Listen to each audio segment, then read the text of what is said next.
You think I'd be ready for this already? There we go.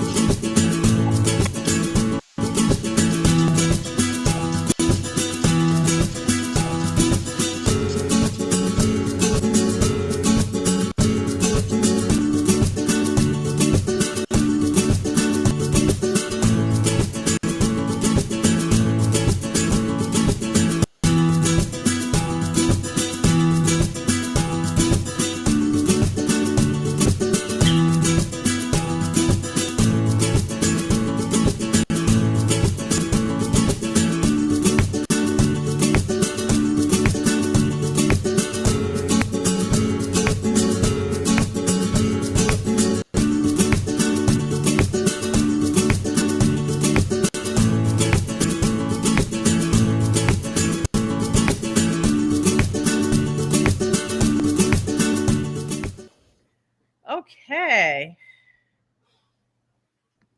Hello. All right. So, in order to do our jobs, we need some fairly expensive tools. Correct? Facts. Facts. All right. Electric grooming tables, tubs, scissors, yada, yada, yada. So, if you were here last week, you were treated to Angie speaking like a chipmunk. All right. Guys, and if you weren't here last week, go in Pet Gruber Town Hall and find it. It's worth it. It's worth it. It's worth it. But she won't be speaking like a chipmunk tonight. And why is that, Angie? Because my soundboard is here. And if you notice, there's no wires going to it. Because I can't get it off chipmunk mode. Okay, so now when we spend money for whatever it is for our businesses, okay, we do expect that, especially when we're dumping out, a nice chunk of change, that the products do what the products say they're going to do, and that if there is a problem, what kind of warranty or customer service is there? So, Angie, what was your customer service experience like with the soundboard company? Let me find a good word for it that won't be censored by YouTube. Um, Well, we're past what, the 15-second mark? Is that what it is on YouTube? I'm not sure. So let's go with abhorrent. Okay, that's a good word. Horrible, hellacious, heinous. All of those. Scary. Terrible. Disappointing. Irritating. Infuriating. Anyway, Infuriating. Thank you. Yeah, I bought it in October. My 3-month warranty for the $200 soundboard expired in January. So too bad. So sad. Oh well. Haha. All right. So the point here is that when you are spending money on something that you need for your business, all right. So the first thing I'm going to tell you to do is know what the warranty is. Don't assume what the warranty actually is. Is it a year? Is it 3 months? Is it none at all? All right. Know what that is before you drop the money on a big ticket item. So what happens when you have a something that's obviously just out of warranty? And this is the reason why I no longer will buy a Dell computer. All right. And why I went Mac in the first place.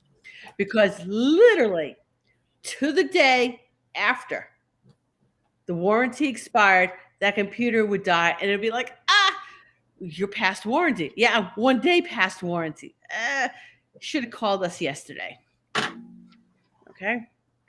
And my last Dell, I wanted to, in the worst way, toss it out the window and then drive over it a couple of times. All right. reasonable. All right. And yes, it was not the highest end computer you can get. But still, again, we're talking more than 20 years ago, that was still a $300 computer, At least. So it wasn't bottom end of the barrel, it was somewhere mid range. Okay. So because of that, I totally switched loyalties on a product and spent way more money on Apple products because of that experience. Now, Mary, for once, I have a whole lot to say on this, on topic, on topic. It's not for once I have a whole lot to say, but for once I have a whole lot to say that is 100% on topic. First for Angie's situation, then for things related to grooming. Okay. Okay, so Angie, I understand you bought this off Amazon. Yes. Okay, so the first thing you need to do is get your butt over and review the product and give it a 1-star review. Oh no, Okay. dude, seriously? Because for 2 reasons. The first reason is if you lay out your experience, it's going to help somebody maybe not buy that product. Yeah. You know what I mean? Because when I buy anything, I was going to say over $5 on Amazon, I check the reviews.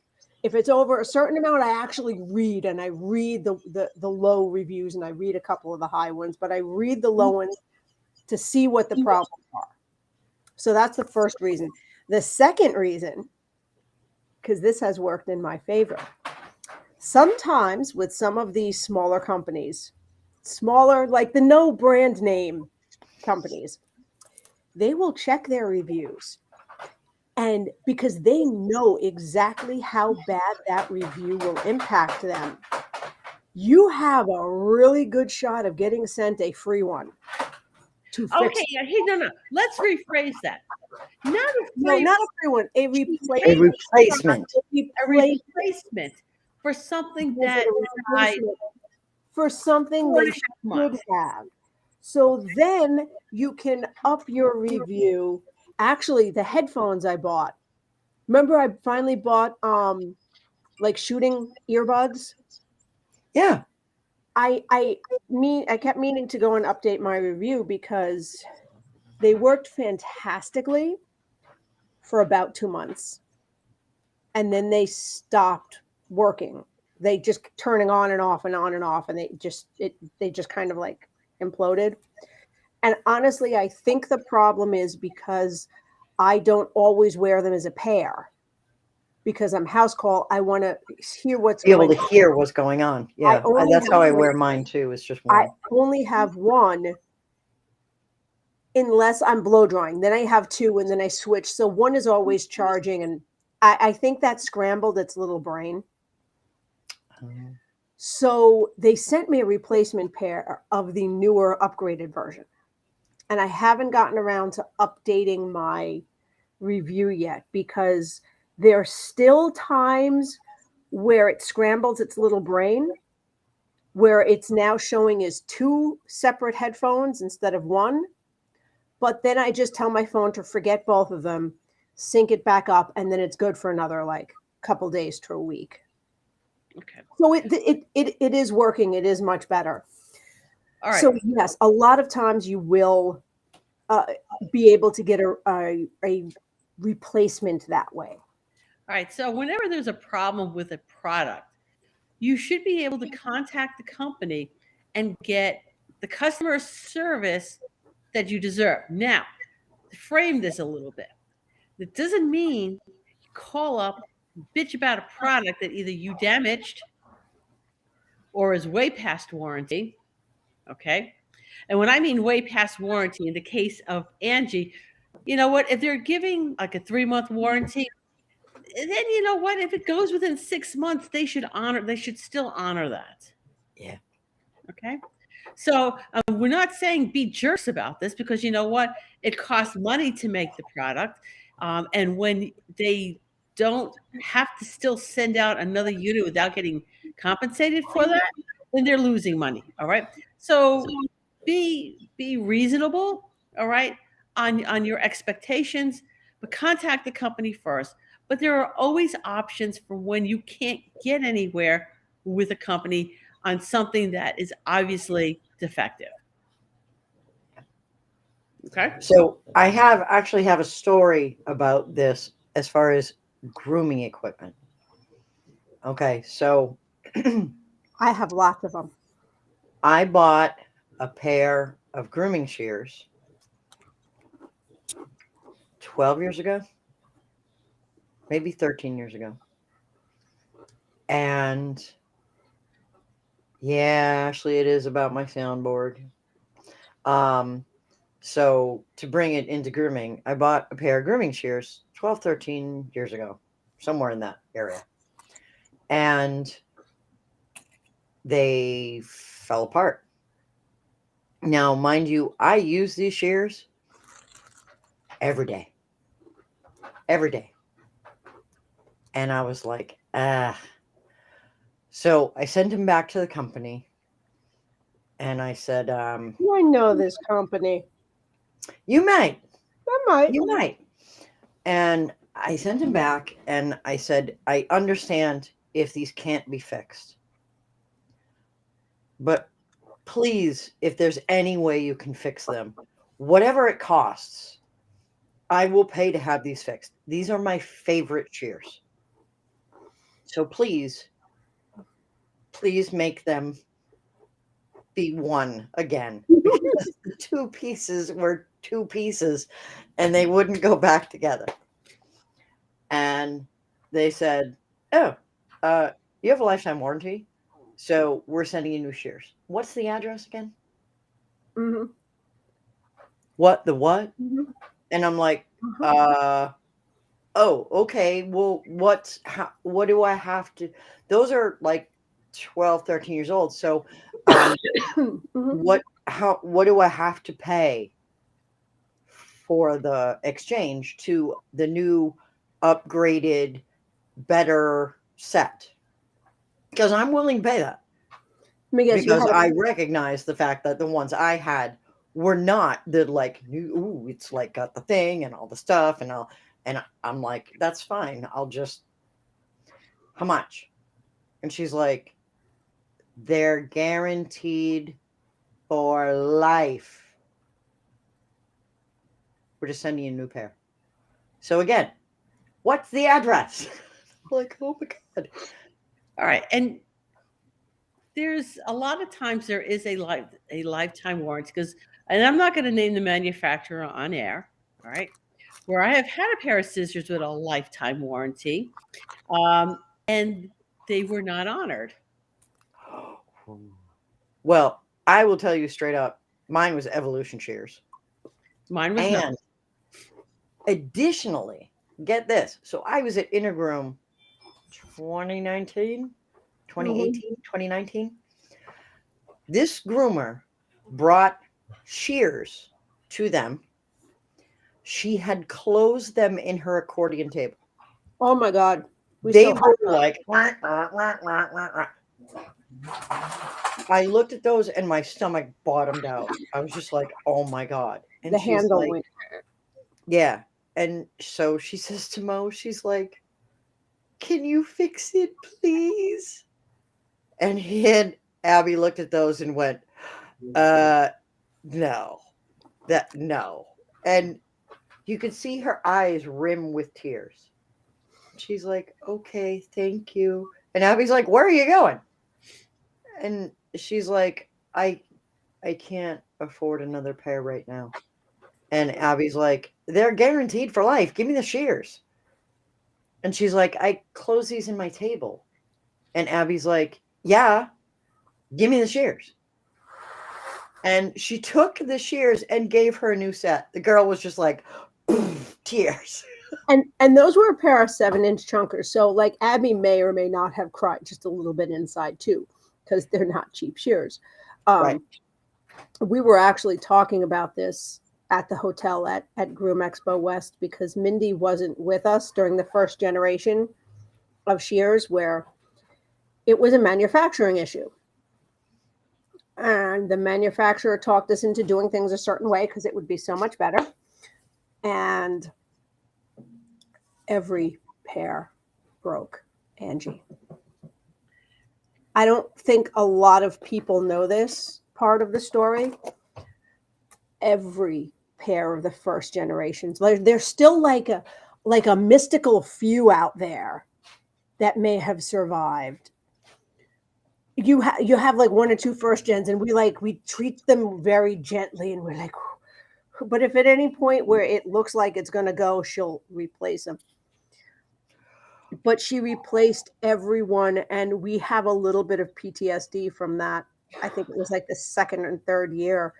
I remember one show, I want to say it was Chicago, where we gave away more shears than we sold. All right. So, you know what? The point being is that when you're buying something, when you're doing something that you need, scissors fall into this category. Okay. Clippers, tables, tubs. You know, before you plop money down, talk to people. And you know what? It isn't what you're looking for, isn't the ones who have never had a problem. The ones who have had a problem. How is that problem resolved? Mm-hmm. For me, that's huge. I had a similar issue with a clipper. I had a clipper problem, and I called the company, and they're like, "Yeah, send that in." And so I did, and I was waiting for the email that said, "Send us your credit card information," and blah blah blah blah. Well, that didn't come. What came in the mail was a perfectly functioning German red clipper. Voila. Yep. And no bill. Yeah. It was like, and they like went over the entire thing. They like replaced everything that needed to be replaced and charged me no money. You know, there are, what I have found is that the clipper companies, as a general rule, okay, have really good customer service. I think I have had problems with clippers from all of the manufacturers and all resolved to my satisfaction. And I'm not saying that I'm a tough cookie or anything like that, but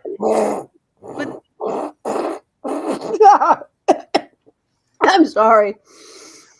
I was personally born at night, but it wasn't last night. I'm sorry. I think whey bread that's been left out in the sun for a week is a softer cookie. Okay. All right. So on that note, yes, I am tough to satisfy, and I've had all three of the major clipper companies satisfy me as far as my clippers are concerned. There you go. How's that? Better, much That is better.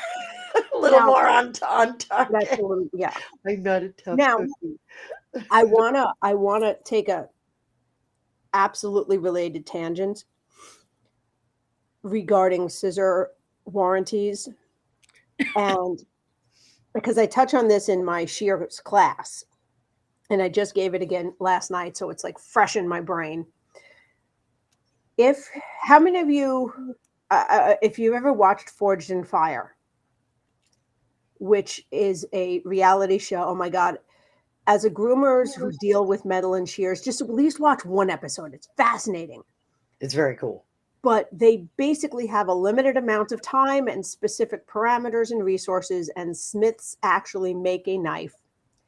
And then they beat the heck out of it. They shoot bullets at it. They stab it into like 50-gallon drums. They Make it chop trees. They make it do things like they're trying to break it. Oh, the bend test. They put it in this thing and like bend it and see if it comes.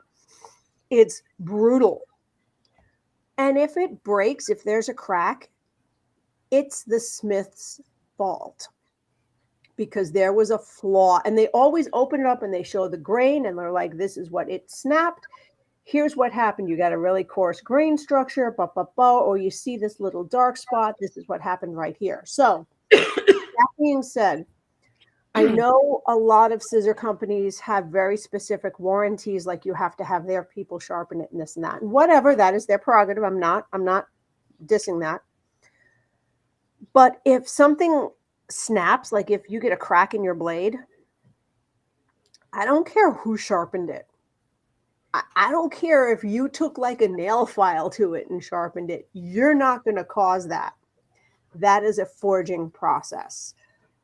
Yeah. I'm fair. I don't know any other shear companies' warranties or what they will or won't say about that. But I just want you to know and to be informed if that ever happens to you. Because I've seen it. I've seen scissors with a crack in the blade. It happens. There was like an air bubble or something. But not your fault. You didn't do it. Don't let them tell you you did it. I'm reading Corey's post I'm here. telling yes. All right. So Corey sent a post that says, "So I'm in the middle of contracts on and how to send a message to very loyal clients. Not to be worried about new customers. It is how it will be. In which I may be wrong, but I feel like this ties into customer service. I agree, it does. Mm-hmm. We are trying to handle this with the best customer service so they understand this will be a must sign. Which I get they will or they won't, and they are ready for that.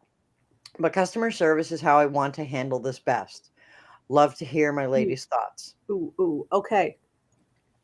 Because I've done this a few times where I've had to either update my things or have customers that I hadn't had sign.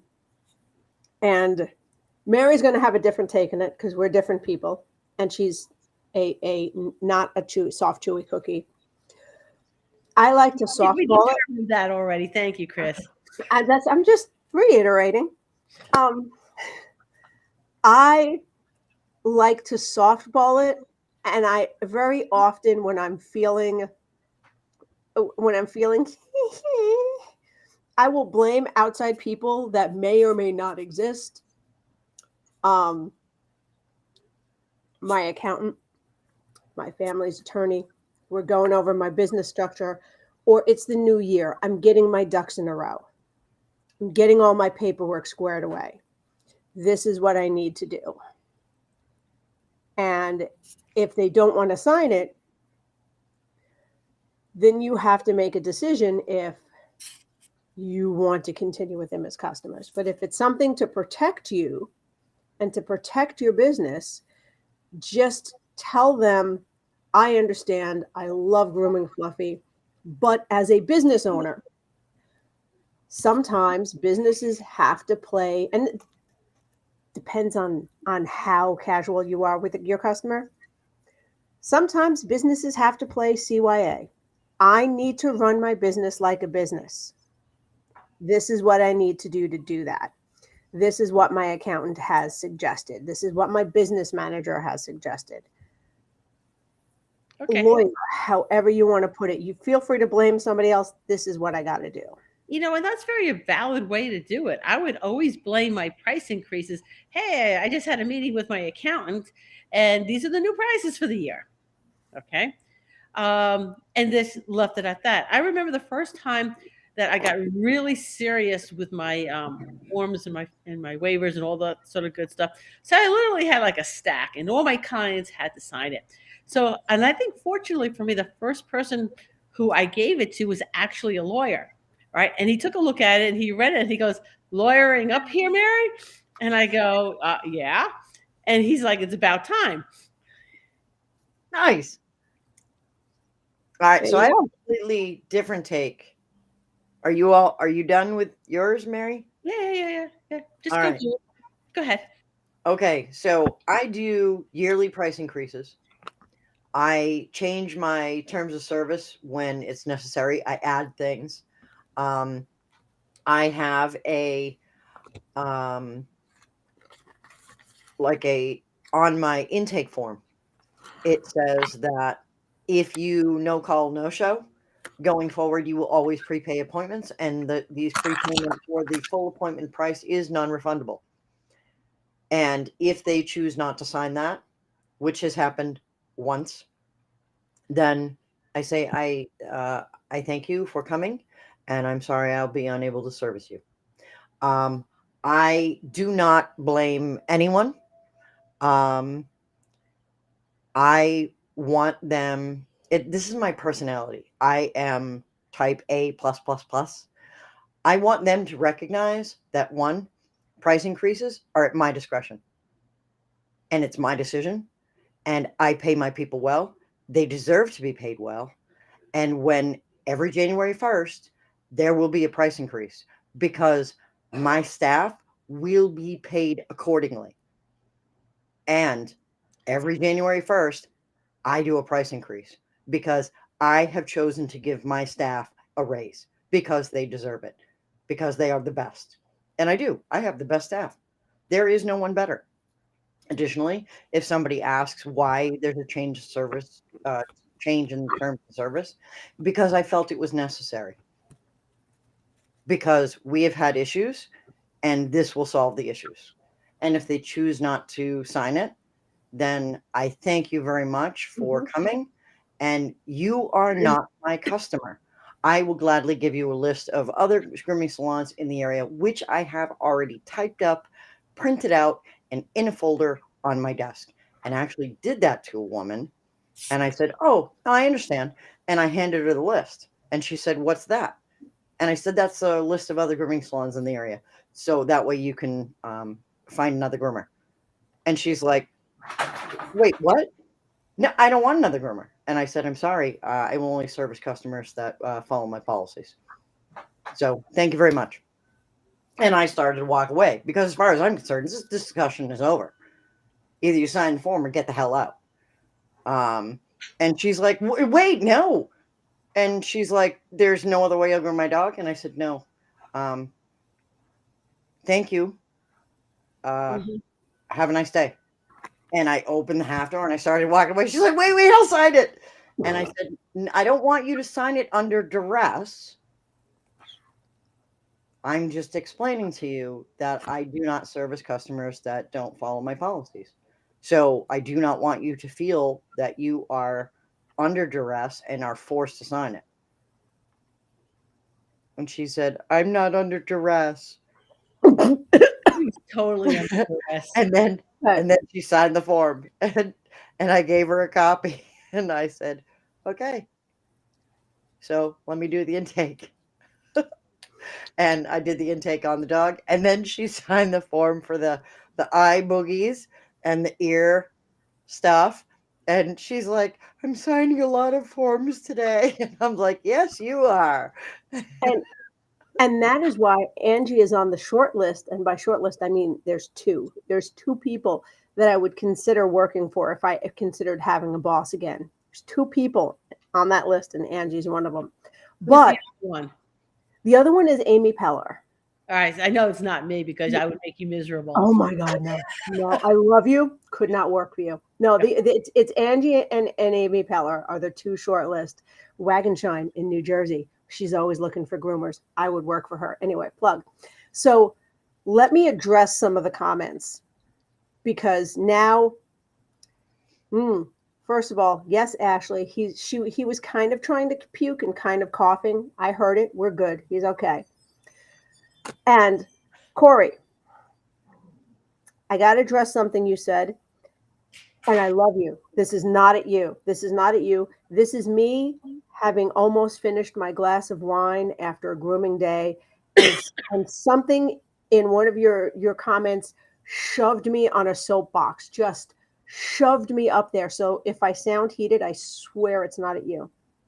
But her comment was, yes, and this is hard with our industry not being licensed and whatever some people would like to say. This has jack all to do with licensing. This has to do with running your business like a business and not like a hobby. Bingo. So many groomers, because we love what we do. The industry in general, same. So many groomers, because we love what we do and it's a female-dominated profession, they see it as, oh, it's a mom and pop industry. The industry is a multi-billion-dollar industry, pet care. Mhm. Also, the only growth industry that has continued to grow every year for over 20 years. The only one Not pet a industry. hobby. It's not a cottage industry. It's not a side gig. I mean, even if you may run it as a side gig, whatever, but it is a business. And I am sick to death of women being walked over because they're not running it as a business, because they're running it as a passion project, which is brilliant. Do what you love. Absolutely. You should. You should in anything you do in life. Hey, listen, I just want to say something. Business. You know, I just expect people to do their job, Ashley. Ashley said, I definitely couldn't work for Mary. I also don't think I'm good enough for Angie. Quite frankly, my dear, I couldn't afford you. So you are definitely good enough, but I can't afford you. Mm. Okay. Did I get red in the face? Did I get red? Yeah, You a did. little. There was much passion there. Mm. And I totally agree with everything you said. And that's my business is my passion. I love my salon. I am neurotic about my salon. I am crazy about my salon. I am super picky about my salon. But my staff knows that, and we have all the policies, procedures, and everything in place to make it everything I want it to be. And no, That Corey, being said, I wasn't want the directed at customers to know the world. that this is my passion. This is all of this is my passion. And because it is my passion, I will do whatever it takes to protect my business and my employees. Whatever it takes. All right. So we are coming up on the half hour. So I want to kind of end up with two things. One, in an upcoming issue of Groomer to Groomer, and I don't know which issue because I just send them off to Rebecca. She puts them in whatever order she wants. Is an article on hobby versus business. Okay. So, and Andrew proofs my stuff. So I do. And they're always good. They're So- always good. and then the second thing is this weekend is going to be the Neurodiversity Summit. All right. Davey said my salon is cleaner than my house. Mine too. Always cleaner than my house. Oh yeah. Oh, my salon is like chef's kiss. So clean. Yeah. My And supper meanwhile, I'm dishes. here shoving stuff off so I can like eat or something.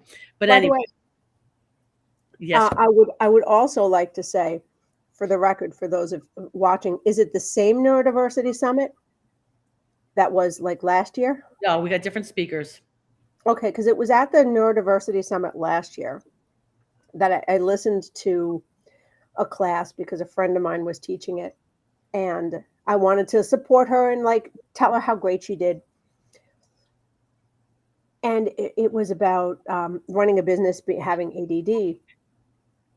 And I listened to it and I went, why is she personally attacking me? I don't have ADD.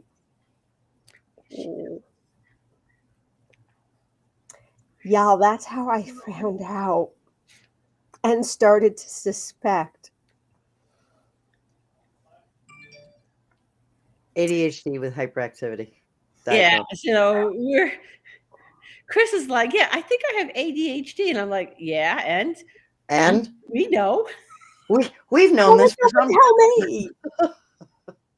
So, but anyway, we got new speakers, and I mean, we got some speakers who spoke last year, but we got Yeah, I different had topics. my class. And one of the classes I am actually really looking forward to is Stephanie Calhoun is teaching a class on being an entrepreneur while being, yes, I think that's excellent. And a friend of mine who's not in the grooming industry, her name is Dr. Sasheen Mobley, is going to do something on anxiety. I have a class for those who have neurodiverse employees on training neurodiverse employees. Because I have and have in the past neurodiverse employees. And just because you happen to be neurodiverse, which I am, doesn't necessarily mean that you can communicate well with people with neurodiversity. Because you have learned your entire life how to communicate with neurotypical people because they are the majority. So you forget how to talk to other people that are neurodiverse. Okay, Because and just to piggyback on what Angie just said, neurotypicals are predominant. Okay, it is generally estimated that 20% of the population is neurodiverse. Okay, however, okay, the pet industry attracts a high percentage, much more so than any other industry. All right. you can't deal with people. Deeply. I've heard numbers going anywhere between 30 and 50% of our That industry. sounds about right. And if it's that high, if you're neurotypical, you are working with a neurodiverse. If you're neurodiverse, you're working with a lot more neurodiverse as well as the neurotypical. So yes. So anywho, we will see some of you in Atlanta. Yes. We'll be back next week. And don't ask me what the topic is. We'll figure that out. We always, if somebody has something they would like to discuss, please let us know because we're always up for a good conversation. And Corey, did that help you? Yes. Like get that sorted out? Yeah, and also none of my was directed at you. That was just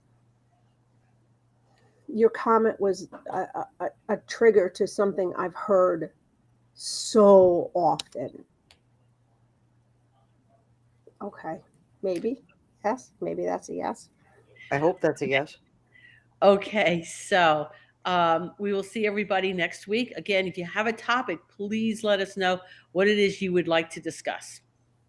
You know what? Could also, I was diagnosed at 40.